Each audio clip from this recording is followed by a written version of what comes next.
ઘણી બધી ફરમાઈશ છે એટલે એકાદી બે કડી મારે કેવી છે. વિઠલાપુરથી પણ મારા પરમ મિત્ર આવ્યા છે અને કીધું કે જીવાભાઈની તમે વાત કરજો.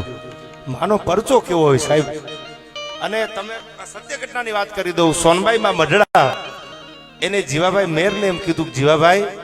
તમારે મારી યારે હરિદ્વાર આવવાનું છે ફરવા માટે. એ જમાનાની વાત કરું, વર્ષો પહેલા. એટલે પોતે મેરનો દીકરો, બરોડો જે આખો પોરબંદર છે મેર જ્ઞાતિ, જીવાભાઈ 50,000 રૂપિયા રોકડા લઈ અને આઈમાની જીપમાં આઈમાને યાર બે ગયા માવું તમારે યારે આવું છું હરિદ્વાર. હવે સાંભળજો જગદંબા કોને કહેવાય. એ આખા હરિદ્વારમાં ફરી 1 દી 2 દી 3 દી 5 દી અઠવાડિયું ફરી અને સોનબાઈમાં ની હારે જીવાભાઈ પાછા આવે છે. જુનાગઢ આવ્યું ભાઈ અને 50,000 રૂપિયા વાપરી નાખ્યા જીવાભાઈ. હો જુનાગઢ આવ્યું એટલે જુનાગઢ થી જીવાભાઈ ને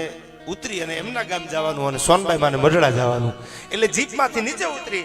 અને જીવાભાઈ સોનબાઈ માને કીધું કે હવે જય માતાજી કે જીવાભાઈ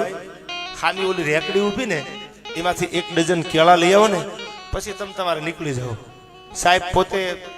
પેરણ પહેરેલું પહેરવા જે આવતો જે કાઠિયાવાડનો હોરઠનો એમાં બંડી પહેરેલી અને બંડીના ખીચામાં હાથ નાખ્યો પણ રૂપિયો નીકળ્યો નહીં ભાઈ. કારણ કે 50,000 હતા, 50,000 વાપરી નાખેલા. એટલે જીવાભાઈને એમ ચૂક સોનબાઈમાં બેઠા છે અને ખીચામાં પૈસા છે નહીં અને આ કેળાનું ડઝન મારે લેવું કેમ. માતાજીની નજર મારી સામે છે. કદાચ જો નજર ન હોય તો કેળાવાળાની રેકડી વાળાને ઠોહો મારી કોણીનો અને એમના ડઝન લઈ લો, પણ આઈમાં બેઠા છે એટલે મારાથી લેવાય નહીં. આ ઘડી ખીચામાં હાથ નાખે, ઘડી આ ખીચામાં હાથ નાખે અને સાહેબ એમ કરતા કરતા જે જમણો હાથ બીજી ને ત્રીજી વાર બંડીના ખીચામાં ગયો એના ઈ જ 50,000 નું બંડલ નીકળ્યું ભાઈ જુનાગઢના ફાદરમાં. હો આ સત્ય ઘટનાનો પ્રસંગ કહો આપને. એના ઈ જ 50,000 અને જીવાભાઈની આંખમાંથી આહુડાની ધારું મંડી થવા. હો એ સોનબાઈ માં આમ જોયું બંડલ કાઢ્યું એના ઈ બંડલ 50,000 તમે હરિદ્વાર વાપરી નાખ્યા છે તો 50,000 આવ્યા ક્યાંથી? લાકડી પડે એમ જુનાગઢના પાદરમાં સોનબાઈ માના પગમાં પડી અને જીવાભાઈ એટલું કીધું કે માં ઓળખી ન હોય કે તેદી સોનબાઈમાં થોડાક દાંત કાઢીને જીવાભાઈ મેરને એટલું કીધું કે જીવા મામા હું ચારણની દીકરી છું, મારે લેવાનું ન હોય. ચારણો કોઈ દી લે નહીં, હું લેવા વાળી નથી. જામનગર ગુલાબ કુંવરબાઈએ જેથી સોનબાઈ માને કીધું કે મઢડામાં મોટો બંગલો બનાવી દઉં તેદી કીધું તું મઢડામાં બંગલાની જરૂર નથી, અમે તો ઝૂંપડામાં જીવવા વાળા છીએ અને અમારી ચારણની દીકરીઓને બંગલાના મોહ હોત ને તો તમારા ધણીને 1800 પાદર ઘોડાના ડાબલે ન દીધા હોત. ધરતીને નહોતો ધણી જેથી નથ કરતી નખતા વરી તો વગતા તન પેરમના ધણી બાપ. તેદી જીવાભાઈને એટલું કીધું જીવાભાઈ તમને 50,000 રૂપિયા વપરાવા થોડી લઈ જાઉં, હું ચારણની દીકરી છું. જીવાભાઈ માં તો દીકરાને આપે, માં કોઈ દી લે નહીં, હું તો દીકરાને દેવા આવીશું. અને આ સત્ય ઘટનાનો પ્રસંગ કે સાહેબ જીવાભાઈની આંખમાંથી આહુડા પડી ગયા અને કીધું કે માં તને ઓળખવામાં ભૂલ થઈ ગઈ. એમાં આવા 1,000 પ્રસંગો છે. પણ જે મેર જ્ઞાતિની મેં તમને વાત કરી, જેમ આપણે બધી જે જ્ઞાતિઓ છે આપણા સૌરાષ્ટ્રમાં એમ આખું પોરબંદર જે બરડો છે એમાં મેર જ્ઞાતિ બહુ જાજી છે, આપ પણ જાણો છો. અને એમાં એક બનેલી સત્ય ઘટના આજ જ્યારે વીરવર પુરુષોને શ્રદ્ધાંજલિ દેવા બેઠાજી છેલ્લે 2 કડીઓમાં મારે લેવી છે. સાહેબ આફ્રિકાના નાયરોબીમાં જેનો જન્મ થાય વિદેશમાં અને નાયરોબીમાં જન્મ થયા પછી એ દીકરો ઇન્ડિયામાં આવે અને ઇન્ડિયામાં આવીને પોતાના બાપ દાદાને, પોતાના વડવાને, પોતાના ગ્રાન્ડફાધરને કહે છે બાપુ આપણી પરંપરા આપણી સંસ્કૃતિની વાતો તો મને કરો. અને 11 વર્ષના બાળકને એનો દાદા છે વાતો કરે છે. અને સાહેબ એ 11 વર્ષનો બાળક રાજકોટની આરકેસી કોલેજમાં અભ્યાસ માટે આવે અને એને નક્કી કરી લીધું કે હવે હિન્દુસ્તાન માટે મરવું છે, પણ હવે તો રજવાડાનો સમય નથી, લોકશાહી આવી ગઈ તો મરવું કઈ રીતે? તો એને નક્કી કર્યું ઇન્ડિયાની આર્મીમાં ભરતી થઈ જાઓ. શોર્ટ એન્ડ સ્વીટમાં વાત કરું છું, પ્રસંગ તો બહુ મોટો છે આ નાગાજણ સિસોદિયાનો. ઇન્ડિયાની આર્મીમાં ભરતી થઈ જાઓ તો હિન્દુસ્તાન માટે બલિદાન આપી શકું. અને એ નાગાજણ સિસોદિયા નાયરોબીમાં આફ્રિકાના નાયરોબીમાં જન્મેલો યુવાન આપણા હિન્દુસ્તાનની આર્મીમાં ભરતી થાય છે. અને 65 ના યુદ્ધમાં જેથી લાહોરમાં પાકિસ્તાનના લાહોરમાં જેથી આપણું લશ્કર પહોંચી ગયું એ યુદ્ધમાં એની શહાદત છે. અને એ વખતે કવિએ છંદમાં એને લડાવ્યો છે. કેવો હતો નાગાજણ સિસોદિયો? અને સાહેબ નીકળ્યો હાથમાં રાઇફલ લેનો કે સિસોદિયાની વડી શાખાનું મથકવું પરમેરનું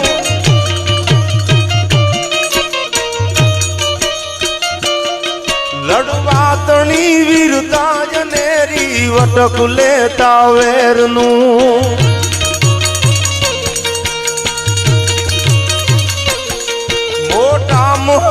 બલવાન જેવા દાખલા દુનિયા ભણે રાજુ બિરદુરણ મોર ચામા નવાડ ફળ ના ગાજણે આજુ નવાડ ફળ ના ગાજણે પણ આયા જે શિવ કૃપા સાઉન્ડ વાગે છે ને ઈ બખરલા ઈ બરડાનો મેર છે એકવાર જોરદાર તાળીઓથી વધાવી લેજો એને હા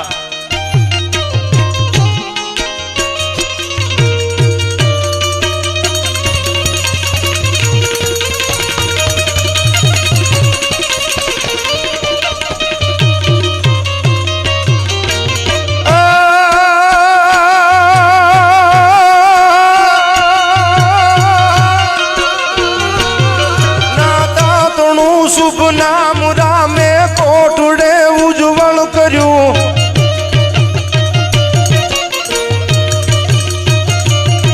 એ બને બહાદુરો તણું તે કાળ જૂટા ઢૂ કર્યું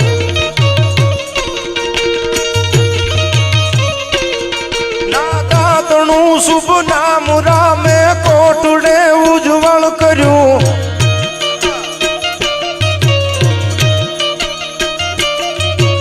બને બહાદુરો તણું તે કાળ જૂટા ઢૂ કર્યું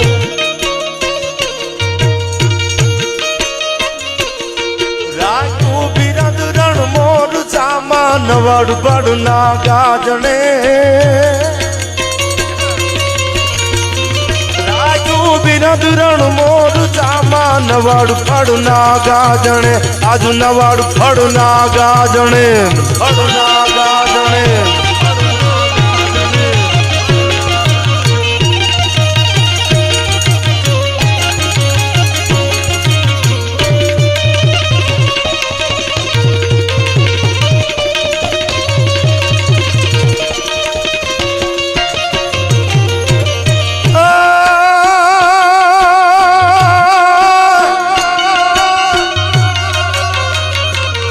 જલિયાણ તારા ઝૂંપડે યોગી બનીને આવ્યો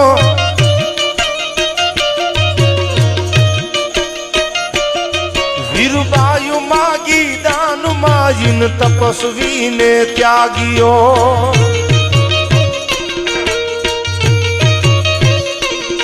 જલિયાણ તારા ઝૂંપડે યોગી બનીને આવ્યો સાહેબ આજ કોઈ પણ મંદિર લઈ લો કોઈ પણ ધર્મ લઈ લો પણ જલારામના વીરપુરના પાદરમાં પગ મૂકો એક પણ રૂપિયાનું દાન હજી સ્વીકારવામાં આવતું નથી તમને મજા આવે પ્રસાદી લઈને નીકળો દર્શન કરીને બાકી આયા જલારામને દેવાના છે એવી આ જલારામની મને વાત યાદ આવે છે ત્યારે દિલજીતભાઈ બાટીની લખેલી આ કવિતા ઈ ઠક્કર માટે સાહેબ શું લખ્યું છે રઘુવંશી માટે જલિયાણ તારા ઝૂંપડે યોગી બનીને આવ્યો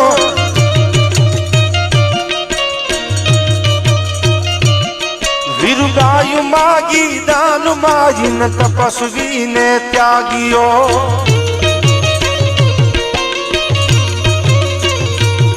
ભગવાન ભાગ્યો ભૂદરથી પોચપ ભારો ભાર છે ધન ધન ભૂમિ સૌરાષ્ટ્રની વંદન હજારો વાર છે વંદન હજારો વાર છે આ ભાઈ હા આ જગદીશભાઈ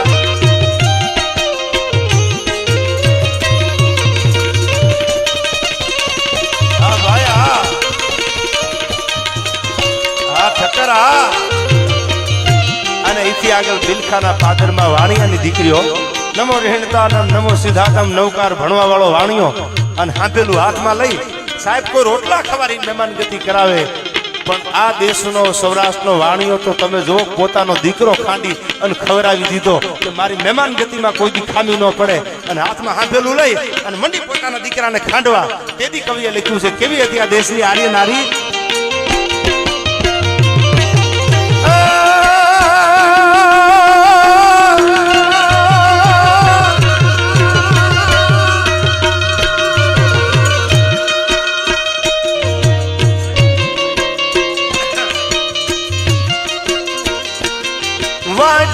કુંવરની જુવાનીએ હાથે સતા મુખડું હશે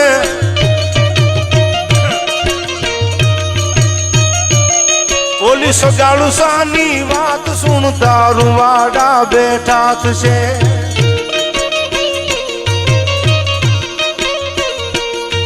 ઓલી ચંગાવતીએ શીશ કાંડ્યું હરખ ને ઉલ્લાસમાં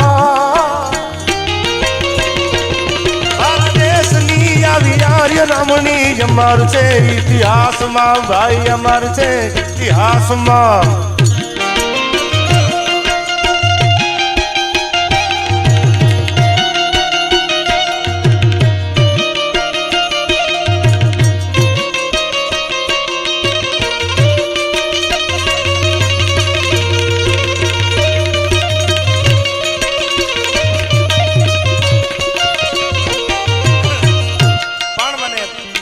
ઘણી બધી ફરમાઈશ હજી સપાખરા ગીતની છે ઉમેશ છેલ્લી કડીમાં ટાઈમ તો ઘણો થઈ ગયો છે એક બે ગીતની પણ સપાખરા ગીતની જ્યારે યાદ કર્યું છે વીરવરતાના ગીતો સમર્પણના અને ત્યાગના ગીતો મને યાદ આવે છે ત્યારે હલ્દી ઘાટીના મેદાનમાં જેથી રાણો આફળ્યો હોય એક બાજુ 1 લાખનું દળકટક બીજી બાજુ 22,000 રાજપૂતો અને અજીબ જે છે સલીમ જે છે દિલ્હીનો સુબો એ બાદશાહ ગજ પર ચડ્યો અને પદ જંજીર લગાઈ દિલ્હીનો શહેનશાહ હાથી ઉપર બેહી અને હલ્દી ઘાટીના મેદાનમાં રાણાના યુદ્ધને જોવા નીકળ્યો છે પણ એને નક્કી કરી લીધું કે આ તો રાણો છે યાર કદાચ મારો હાથી ભડકી જાય મારો હાથી થડકી જાય અને યુદ્ધના મેદાનમાંથી નીકળી જાય તો એના માણસોને કીધું બાદશાહ ગજ પર ચડ્યો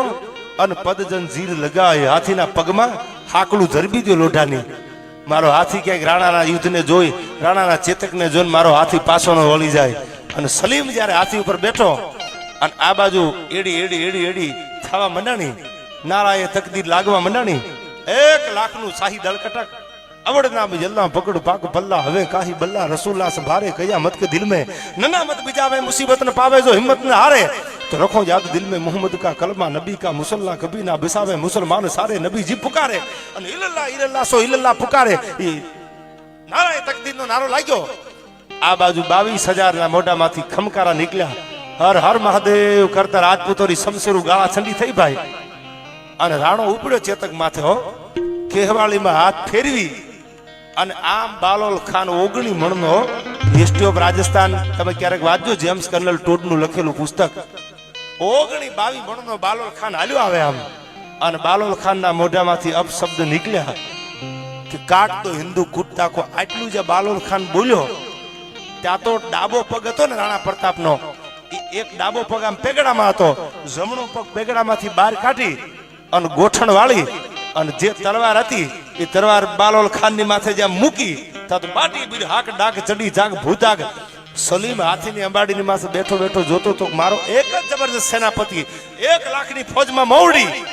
અને એને એક તલવારનો ઝાટકો રાણાનો આવ્યો ત્યાં તો આ ભાગમાંથી તલવાર લાગી એક બાજુ ઘોડા હોતો બાલોલ ખાન એક ફાડ્યું આ બાજુ અને એક ભાગ આ બાજુ જે હલ્દી ઘાટીના મેદાનમાં પડ્યો ત્યાં તો સલીમના મોઢામાંથી ભલકારા નીકળ્યા હતા કે વાહ રાણા વાહ ચેતક વાહ રાણા વાહ ચેતક અને આના માટે